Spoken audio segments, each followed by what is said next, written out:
Alors, quelque chose de vraiment très utile et important sur Figma, c'est les plugins. Donc, je vous mettrai le lien en description, il n'y a pas de problème.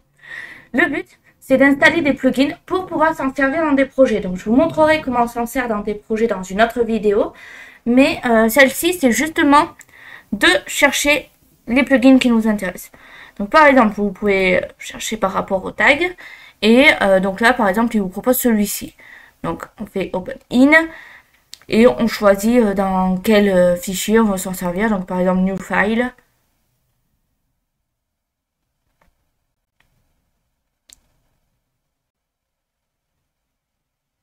Voilà. Pour pouvoir se servir en fait d'un plugin, il faut tout d'abord l'installer. Donc comme vous pouvez voir, ici c'est en train, on fait run, tout simplement, et on est bon.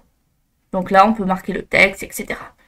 Donc ça c'est pour installer un plugin. Donc voilà, vous voyez comment on installe un plugin. Donc maintenant le but c'est d'installer les plugins qui nous seront utiles.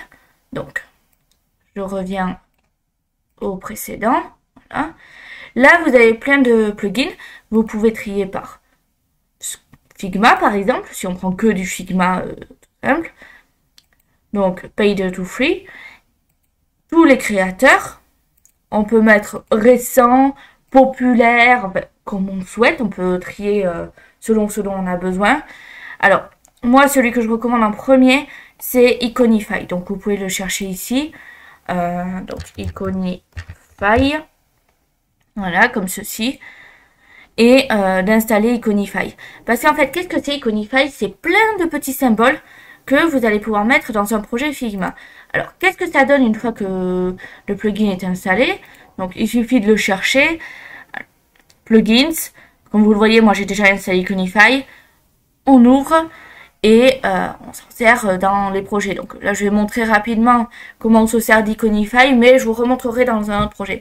Ici, vous voyez que bon, la dernière recette que j'ai faite, c'était Arrow, si vous préférez.